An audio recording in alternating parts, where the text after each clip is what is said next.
Prepare yourself for invasion. This is Indie Invasion.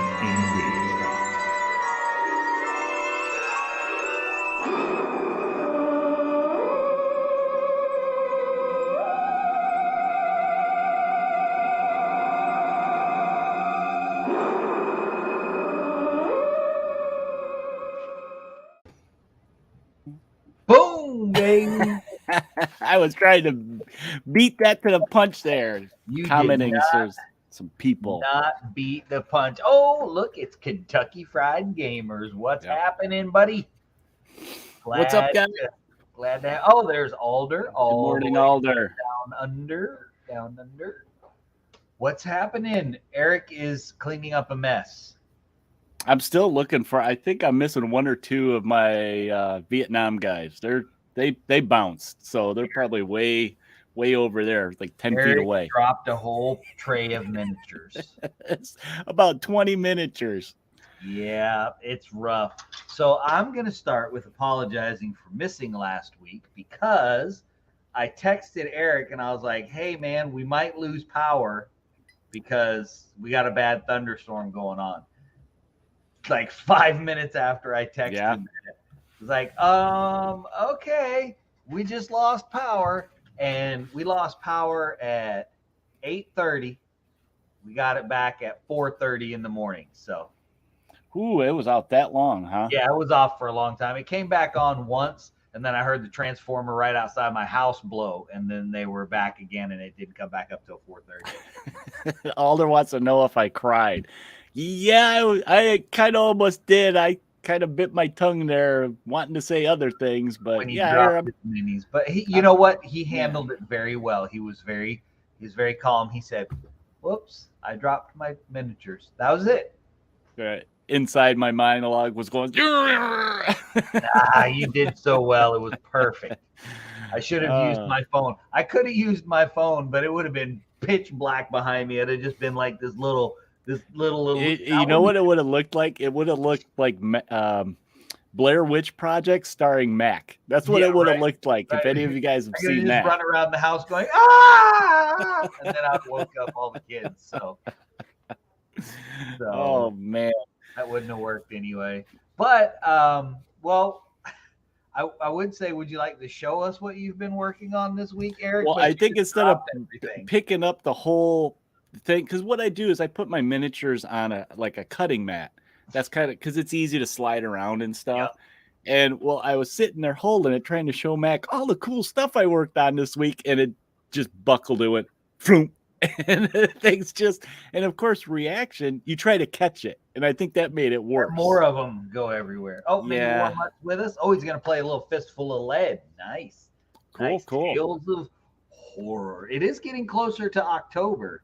Yes. You know, as we creep up. So all those cool the Halloween and horror games, Don't Look Back will probably get a big push for something over Halloween.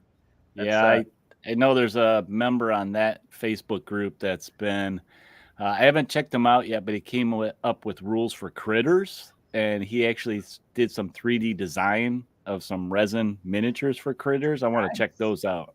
Nice. Well, I have been.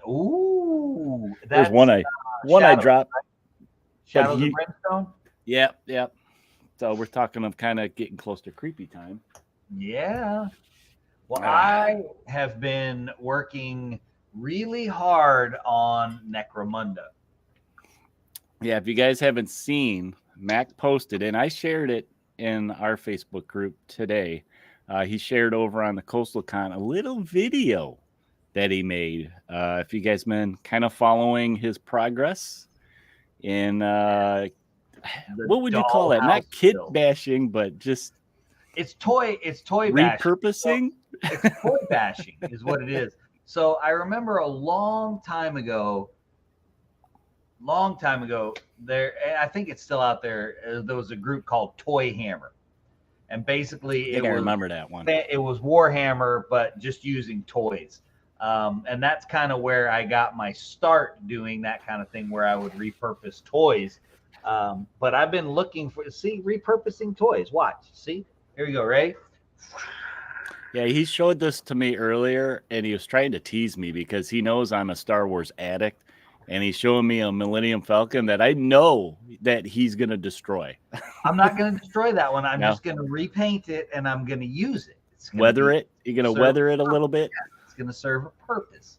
But that was toy bashing. But the dollhouse I've been looking for a while. I didn't know if I was going to do Necromunda or if I was going to do, like any of the other games, Twisted, Drowned Earth, or anything like that. I did realize that piece right there, if I throw just a bunch of my jungle terrain on it, it'd be perfect for Drowned Earth. Yeah. And if I can find another one, I got to looking at it after I had it done. And if I can find another one similar to it, I'm thinking it would make a really, really cool elevated twisted board too.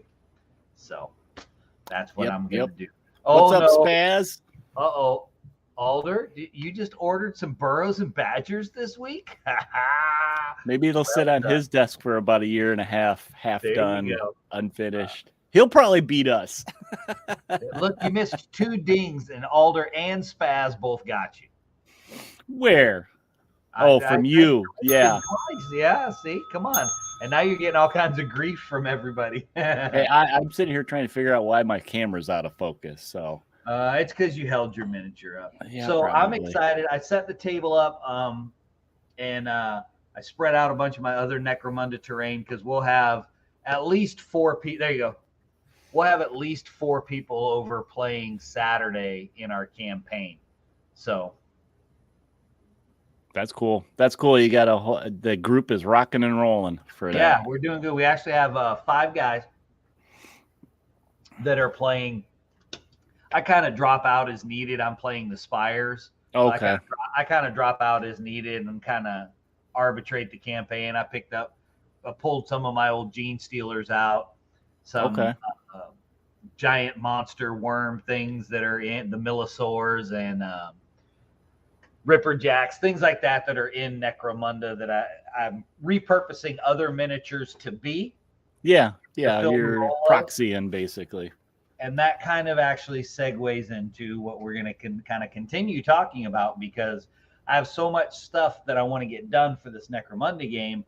I'm painting as fast as I can. Yeah. Except for when I get to the models that I really, really, really want to paint. Well, yeah, then you can spend more time. What's up, Tyler? That's really my Twisted models, and they're all painted until anything else comes out. So. But that kind of and you painting fast. Yeah, and I thought so. Tonight's subject, I thought we kind of needed to revisit, especially since it was 2 weeks ago that I kind of took that plunge. And the last time we kind of talked about this was almost 2 months ago. It was, if you guys are curious, Shorts 72. Look at you. Me and number and everything. Our good buddy Matt Burns came on, and we were talking about not just painting faster, but we were kind of dissecting contrast paints, and then we briefly got into speed paints. Well, me and you have talked about these a couple times on the show before, and I wanted to revisit it now that I've played with the paints for about 2 weeks now. And I want to get your take on them because I know you've had them. You've had them longer than I have, so you've got a little bit more like true painting. I was just kind of experimenting on all kinds of different stuff, and I had some new thoughts since my initial thoughts on them. I'll admit I was a little afraid of getting these just because my experience with contrast paints. I was never totally sold on them. And I just didn't take that big plunge in there. And we'll get into why a little bit in our chat. It's one of our points later. But yeah, I thought let's do a refresher of speed paints tonight. And I think to start off, I just want to, a real quick overview speed paints, what they are. Basically, it's kind of the new hotness in the painting world. It cuts down your paint time, which is what you mentioned you want to do. You got to paint faster. And what they do is they do 3 things all at once. They give you a shade, your mid base coat, and your highlight all at the same time. Yeah. That's basically what it is. And then if you want, clear coat it, done. Get it on the table. Yep. Yeah, it can literally be that fast. And I know a few of the guys in the group have tried some of the speed paints as well as the contrast. So pipe in with any of your guys' views. What did you have first for us there, Mr. Sir, Mr. Eric? Sir. My new thoughts and stuff that I learned, and I mean, you gave me some tips, and I followed some of this on this first one. Now, through my experimenting, I did all kinds of stuff, and I'm going to start off with starting out primers. You know, you're starting to get ready, because before you even put the paint on, you got to think about your primers. And I tested out spray paints, whether it was white, black, brush on gray. I did some application on base coats, you know, colors already applied. And your thing, what I think works the best is priming in black and then doing some kind of like dry brush or even a spray. Some people use highlight. Some kind of highlight like that, because I think it enhances and helps along what the speed paint does. Yeah, well, you know, so in regards to the Army Painter speed paints, I like the contrast paints. I think the Army Painters speed paints are superior to them.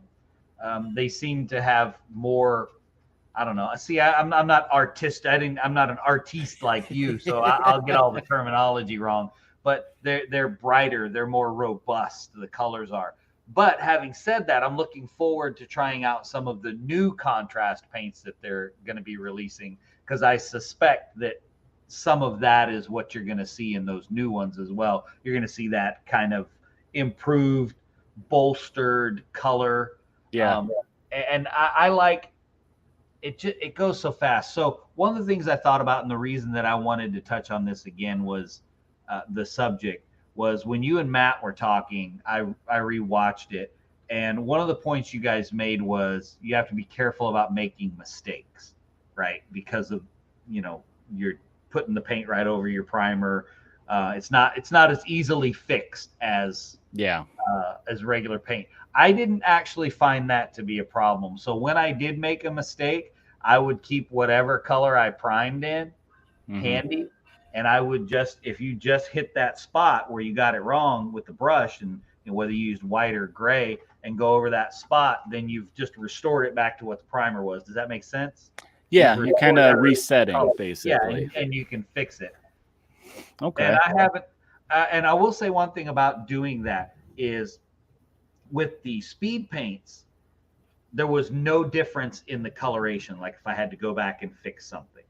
Yeah, it's pretty consistent. The pigment. There was no difference in the two. But with the contrast paints, if I had to go over and put white, just for instance, back over the top of it, and then the same color of contrast back over, there would be a difference.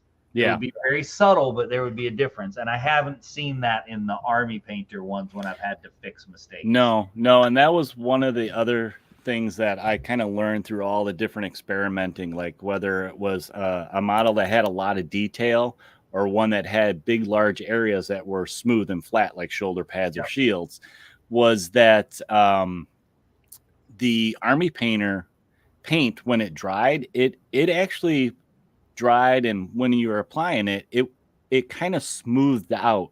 It wasn't as splotchy as the contrast paints. And I thought that, basically looking into it a little bit more, and I started watching some other videos like that you can find on YouTube. As it dries, it's pulling away smoother, because that's what these contrast speed paints do. Is it's pulling away to create that highlight, or go into your shadows. Yeah, I noticed that too. That it was way less splotchy. It really did. It just kind of it fell off the big flat areas. It seemed better and left the pigment there. Yeah, a lot better than the contrast paints did. But having said that, like I said, except for the horrible bottles that they're going to give us for the new contrast paints, because those bottles are terrible. Still, I am looking forward to seeing kind of what tweaks they've made in those contrast paints, because while I do like them, if I get, say, like my twisted models when I'm working on them, because since I don't have to paint bulk stuff, I don't have to paint a lot of stuff for them, I still just use standard paints, but I'll use those. I've used the Army Painters and Contrasts as washes, as in place of inks, and all kinds of different stuff like that, right over the top of normal paints. Yeah, your normal base colors. Yeah, but I'll usually do that on my models that I'm going to spend more time on. And the ones where if it's a girl, I'm going to put lipstick on, and I'm going to do some stuff, some blush on the face, where I'm really going to work at doing it. I'm going to put a lot of time into it. Vice what I have on my desk now, which is gene stealers that are basically 3 colors, just so I can get them on the table. Yeah, Small Primaris Space Marine squad that's just a couple colors, so I can get it on the table, and all that kind of stuff. Oh, we got a good comment here that kind of touches in on what we're talking about. Alder's talking about, he finds that the Army Painters are more consistent in thickness compared to GW, although the new GW contrast are supposed to be better. And yeah, that's like just a different formula, really. And, you know, I think through watching different people that are use both of these, they say they complement each other pretty good. You know, you can mix and match them and have, and this is, I think, one of our choices, or my ideas was color choices. Is it enough? Well, I think if you kind of combine these two, you know, even though some of their colors are close, they're just that little bit off. And the fact that you can mix them together and kind of custom mix, if you guys are into that kind of stuff, you can really broaden the range of what your color palette is then. Yeah. Oh, I've played around with some stuff too. I don't remember who I saw doing it, but I thought I would try it. So I was working on one of my Necromunda models, my Spire Gang, and I used an orange Army Painter speed paint, just kind of the base for the whole body. But I used the Army Painter speed paint yellow to highlight raised areas, and it worked really well. I don't know what I was expecting. Yeah. But I guess I was kind of surprised at the way the highlight looked, that you could really see it. And it was almost like it blended itself. You know what I mean? Yeah. I didn't have to do any of the work of accidentally putting too much yellow right there and then just having this blob of yellow on his chest right in the middle of the orange. It went on really smoothly. And it was cool. I liked to be able to do it. And again, it was like you were saying, I was experimenting. Yeah. I think these paints do kind of open up that blending method. You know, like you said, it kind of did it on its own, but it opens up that world of, oh, maybe I can blend these together. And just the way that it dries, it just kind of smoothly goes. Now, speaking of drying, now I don't know if you had these issues. Drying time. These suckers take a long time to dry. And I know some people have mentioned that you can reactivate them with like more paint or water and stuff like that. Now, I've also not heard that from, you know, the pros online. And, you know, it just seems like they've mentioned that you just got to let it dry longer. Right. Or a suggestion that we got and that I tried was once you think it's pretty much dry, just hit it with a clear coat to seal it. And then what I like to do is then I can go in and start using my washes to push your shadows back and, you know, bring your highlights up more. So I haven't actually had any problem with drying time. Not any more than I would like a wash. Okay. I haven't had much more than that. Now I have had issue because I'm very impatient. And if you're using a lot of contrasts or speed paints, if you're using a lot of them, then it can be inconvenient because then you have to wait for every section to dry. Because let me tell you, if they get close to each other, they go, "Hey, look, a color," and they jump at each other. So that's when you get one of these. Come on, I know you got one of these you don't use anymore. I don't have a. Listen, I have a craft heat gun. I don't need an actual hair dryer. Okay, we got a couple comments here. Spaz says we've sold him on some indie games, but we'll never. All caps. It's because he's an old man. Yelling at us, sell me on these contrast paints. I'm too set in my ways. That's okay. You know what? You know what you should use them for? Really? Use them for washes and inks. And if you don't use washes and inks, don't use them at all. That's the cool thing about it, because I still love my paints, but I'm to the point now where I just want my stuff painted and on the table. Get those contrast paints off my lawn. Yeah, I mean, after playing around with a lot of this, I look at it as just it's another tool in your paint box. It's you know, you don't have to use it exclusively. Combine it with your washes, with your glazes and all that stuff. Well, I remember when I first started using inks, and I've mentioned this before. If you guys go to the Antimatter Games website for Deep Wars and Shadow Sea, I'm pretty sure that he still has the PDF up there for his paint guide. And he's the one that introduced me to using inks very heavily. And I mean, contrast paints act very much like an ink. Yeah, they do. They're really, because I think because of that pigment color, they're so vibrant. Yeah, the only difference I would say is that I know that inks, if you just leave them, they do tend to be a little splotchy.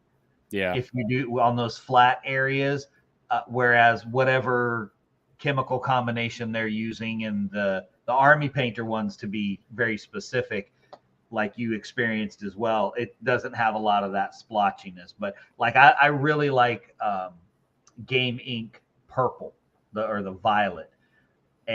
But it's splotchy on flat areas. And yes, I have watched the Goobertown hobby video, and that's his video is actually what got me to go ahead and pull the trigger on the Army Painter ones. I was watching, I think, Uncle Adam. Sorry, yes, Uncle Adam. Somebody's uncle. I was looking straight at my Car Wars, I guess, box. So yeah. Oh, and Alder makes a good point here too. Thin down, they do make a good wash, and some of them I just absolutely love. So the flesh color for Army Painter, the Crusader skin is the name of it. It's really good. Don't like it as much as the flesh for Games Workshop. Okay. No, I haven't watched the one where he shows you how to make your own contrast paints. Like I said, when I first, the thing I liked about contrast paints was they very much act like inks that you put mediums into to thin or to change colors, or just using a glaze medium and artist's acrylics.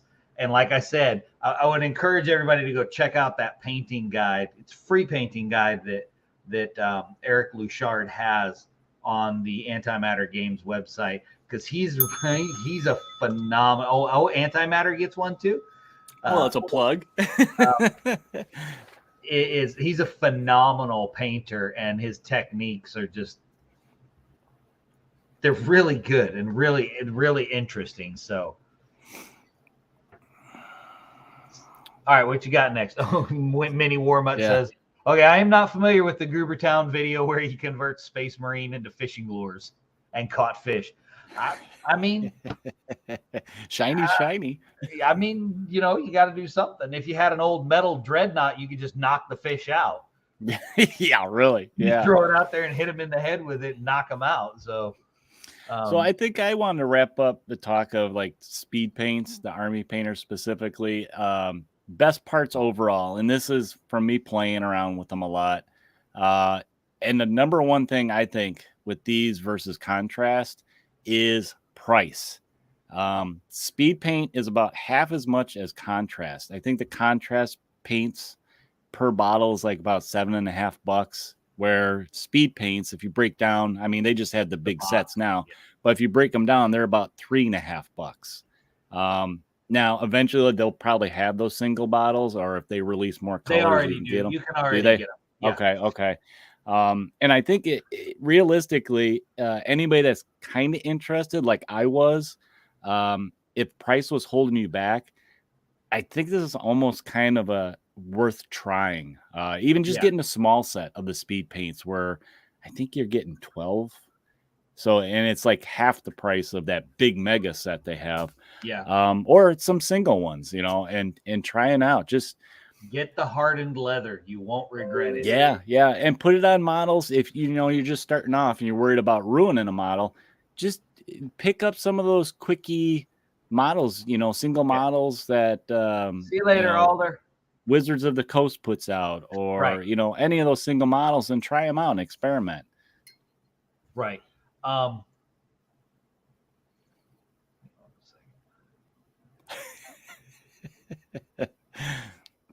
Did you lose your train of thought? No. Something else was going on. I was like, squirrel with a pizza, No, I would suggest, listen, they're a good tool in your toolbox. And I think if you try them, what you'll end up doing is probably what every painter does. You'll have one or two of the colors that you really like, that you use a lot of, just like you'll have your army painter one that you love, your Citadel paint that you love, your all of your pro acryls, because you'll love all of your pro acryls. I don't know anybody that just has one paint line. You have a little bit of everything. Right. Because they're all a little bit different. Pro acryl, right? You'll love all the pro acryl. Yeah. But you'll have those paints, those go-to ones that it's the only one that you always buy extra bottles of. And I think you'll find that with the army painter and the contrast. I mean, I have favorites out of each one of those that I like to use. And like we've said again and again, since the contrast paints came out, they're a great tool to have in your toolbox. Yeah.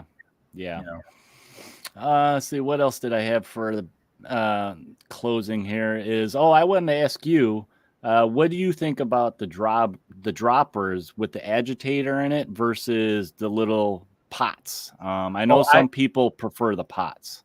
I think that's exactly farther up in the comments. Let me see if I can find it real quick. Here it was. Alder had said that he finds the army painter more consistent in thickness, and I think that consistency is because there's the agitator in there. Okay. I have a couple of the contrast paints that if I know that I'm going to use them, in order to save myself having to shake them up for 5 hours, I'll flip it upside down in the holder, so it's sitting there for about 10 or 15 minutes, so it's kind of pre-mixing, if you will, before I put it in the paint shaker. Yeah. Mini Warmutt, I cannot agree with you anymore. If I could give that arrows and thumbs up, yes, I don't like the pots either. I don't think anybody really does. No, I mean, I know some people said they don't like that on the droppers. They can't get can't keep dipping in there if they want, it's hard to get that right amount. But you know what? If you're using just your normal paint palette that's got little sections in it, or little, tiny cups or whatever, you can, I think, get enough in there and, have it wide enough that you can put your big old brush in there and slop it on. So yeah, I think that's kind of a personal taste, I think, because some people do like the pots because of that. Yeah. But yeah, I think that those were my two, I think, major things to take away with all this. And we went over all the other stuff. Do you have any other closing ideas over this? My whole thing is, I think that just try them. Get one, hardened leather. And I say that it's become my favorite out of the army painter ones, but I say that because I don't really care if you're painting Space Marines or dwarves. You're gonna need leather. Yeah. At some point, you're gonna need leather, and it's pretty good. And I think you'll find I think you'll find something within them that you can use. Even if it's only one bottle of paint. You trying it again, huh? Yeah, I was just gonna say, you guys, if you're curious, a little bit curious, like I was, just dive into a couple colors, get yourself a bunch of models that you're not super, and try not to drop them like I did last time. That you're not super into doing like that, pro paint job on, right. And just experiment, just play. To see how the paint reacts with other paint and primers and all that stuff. And I think with any paint product, that's the best way to learn what its capabilities are, is to just play. Don't worry about, oh, I'm making a mess of it, or, oh, they're mixing. I mean, just try it out. See what you get. See what happens. Yep. All right. Well, it is 10 o'clock, and although our friend is not here to tell us that the fastest 30 minutes in wargaming is over, it is over, and we will see you fellas and ladies and whoever else watches next week on Thursday as we're doing stuff. So don't forget, we live stream every Thursday. You can check us out on all of the different podcast platforms. You know what all of them are. Go check them out. But check us out specifically on Podbean. Like, follow, smash, whatever you have to do over there. Yeah. Also, check us out. Facebook, YouTube, Twitter, all those other places. We are there. Don't forget about Twitch. If you have any games or game ideas or topics to talk about, or just want to shoot us a message, indieinvasion@gmail.com. Hit us up there. You can also check us out on Discord. Always stuff going on over there. It's been a little slow this week. School started, right? Yeah, school started, so lots of stuff going on. But check out the Discord. Lots of cool pictures over there. And I think I was trying to think. I think I posted a picture of my. I think you did. My board. You can check it out over there. You can also check us out on Patreon if you would like to throw a few pennies towards us. That's cool. If not, go over to Redbubble, get yourself an Indie Invasion shirt, coffee cup, hat, shower curtain, hoodie, probably gloves coming up. I'm hoping they put a. I hope he's still out here. Spaz, I just found out they do have a mini skirt. I just got to figure out what product it's on now. You are busted, sir. I got to put that up there for him. My goodness. So, guys, thanks for joining us again. And remember, when you're out there playing your games, to prepare yourself for the invasion. Bye, guys.